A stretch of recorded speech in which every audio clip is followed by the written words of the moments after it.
नमस्कार दोस्तों। चलिए इस वीडियो सीरीज को आगे बढ़ाते हुए 20 प्रश्नों का एक सेट और कर लेते हैं।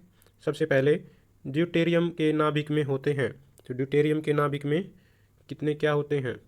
एक न्यूट्रॉन और एक प्रोटॉन होते हैं। Option number D is right answer.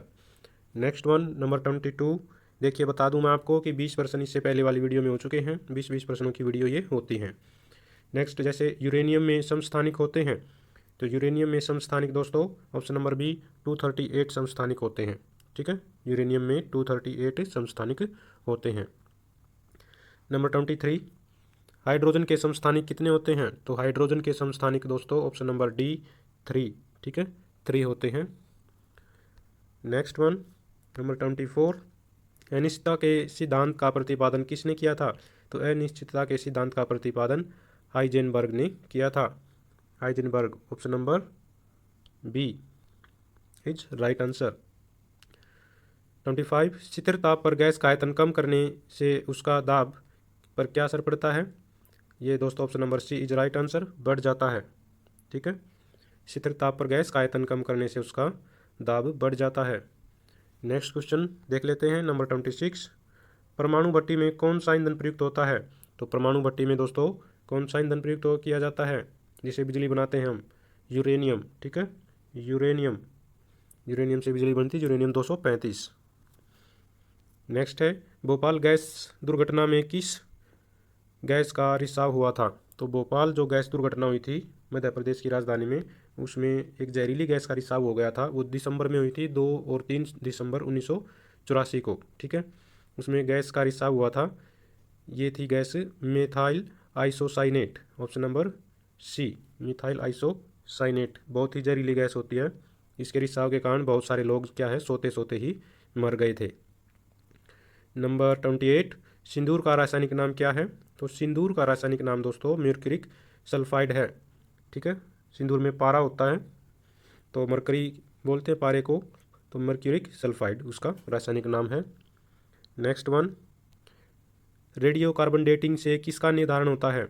तो रेडियो कार्बन डेटिंग से जीवाश्म की आयु का निर्धारण होता है। जीवाश्म से तात्पर्य है हजारों साल पहले जो जीव जंतु मारे गए हैं उनके अगर कोई भी अंग मिलता है जैसे हड्डियाँ वगैरह, तो उन हड्डियों से क्या है, उनकी डेट निकाली जाती है कि वो कब इस पृथ्वी पर थे, वो कब जिंदा थे।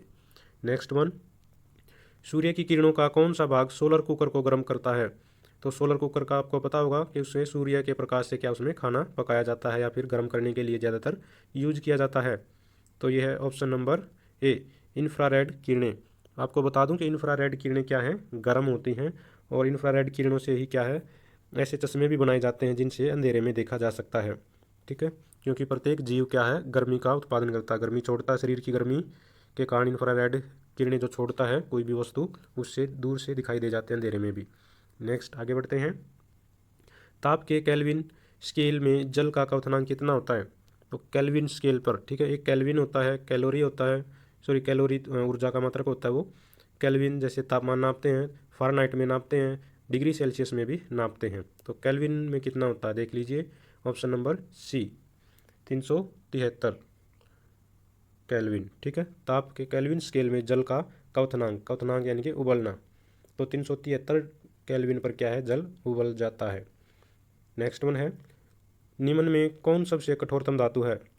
तो जो ऑप्शन दिए गए हैं इनमें से आपको बताना कि सबसे कठोर धातु कौन सी है। प्लेटिनम। ठीक है, प्लेटिनम, प्लेटिनम के आभूषण भी बनते हैं। सबसे कठोर धातु है प्लेटिनम, और महंगी भी है। ठीक है, बहुत ज़्यादा महंगी है। नेक्स्ट वन है, निम्न हैलोजनों में सबसे अधिक अभिक्रियाशील है? तो सबसे अधिक अभिक्रियाशील फ्लोरीन होती है इनमें से। ठीक है, फ्लोरीन। आगे बढ़ते हैं, नंबर 34, बॉक्साइट का रासायनिक नाम क्या है? तो बॉक्साइट का रासायनिक नाम दोस्तों हाइड्रेटेड एल्यूमिनियम ऑक्साइड है। ठीक है, हाइड्रेटेड एल्यूमिनियम ऑक्साइड है, option number D. Next one number 35 में है, मोनोजाइट किसका अयस्क है? तो मोनोजाइट में आपको बता दूं चट्टानों का एक रूप है। ठीक है, तो ये है थोरियम का। ठीक है, तो मोनोजाइट जो चट्टानें होती हैं उनमें से क्या निकलता है, थोरियम।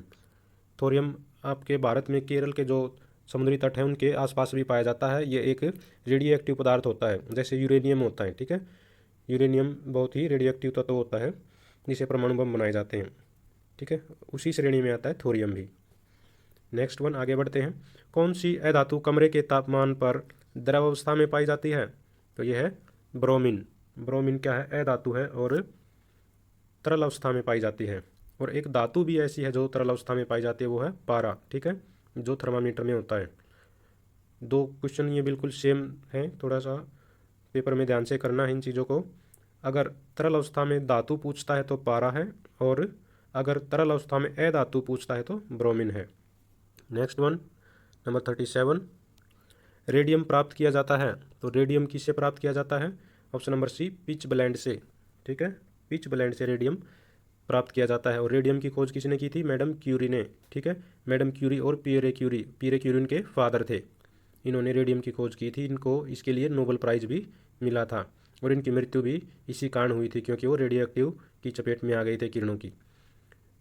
नंबर 38, निम्न में किसका प्रयोग दर्पण को चमक देने के लिए किया जाता है?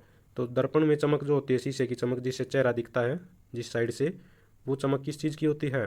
वो होती है सिल्वर नाइट्रेट की। ठीक है, silver nitrate, option number A. और लास्ट वन क्वेश्चन है ये, सबसे आघातवर्धनीय धातु है। तो सबसे आघातवर्धनीय धातु इनमें से कौन सी है? ये होता है सोना।